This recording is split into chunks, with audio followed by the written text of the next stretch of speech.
sogno di ogni padrone di casa che ha un bagno che non gli piace sarebbe quello di cambiare le piastrelle senza avere i muratori in casa.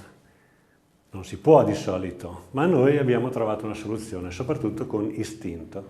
Come vedete abbiamo molte immagini di istinto nei bagni perché c'è questa richiesta di muro senza le fughe.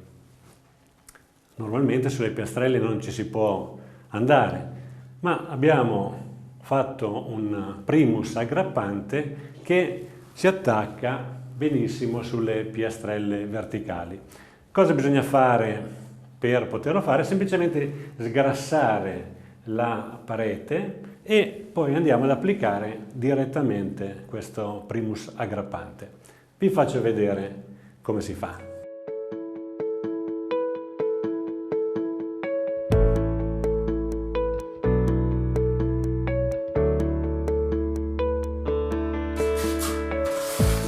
Ecco, il prodotto si stende benissimo, in questo caso usiamo la lama dentata così il materiale si stende nella quantità giusta, riempie anche le fughe, quindi sopra a questo prodotto possiamo andare direttamente con istinto senza neanche mettere il primus perché è già un primus aggrappante.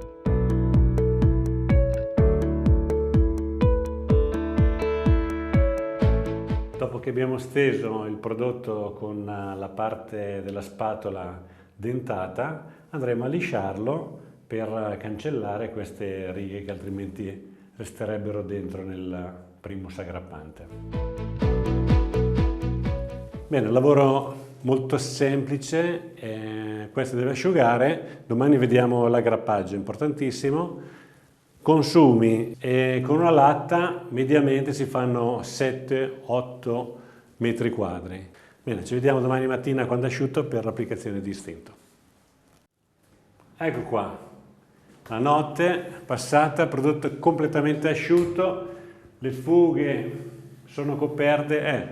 Mi è stato chiesto se il prodotto è in pasta, certo il prodotto è in pasta, in confezioni da 5 litri. Non abbiamo messo rete assolutamente, abbiamo coperto le fughe e attenzione perché c'è un cacciavite qua, guardate un po'. Aggrappaggio totale. A questo punto siamo pronti per andare sopra con istinto, quindi faccio venire Andrea e si parte.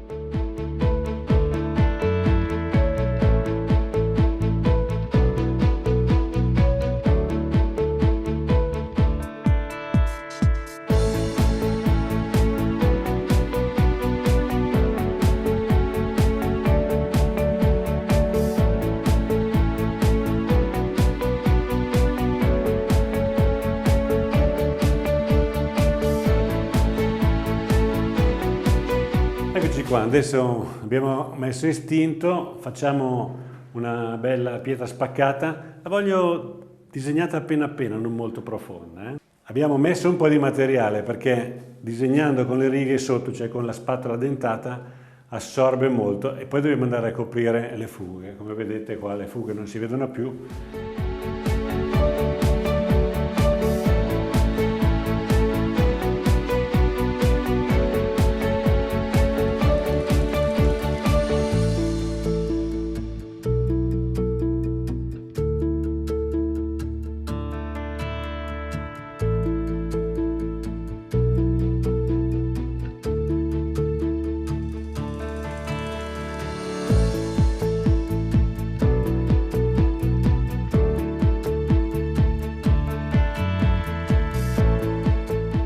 Ecco, la piastrella è sparita, qui anzi dopo aver disegnato istinto abbiamo già dato gioia, adesso facciamo una velatura con questo azzurrino, entriamo soprattutto nei disegni che è il nostro obiettivo, abbiamo una pietra spaccata, l'ho voluta fare un po' rada perché mi piaceva così, quindi con una venatura un po' che c'è e non c'è.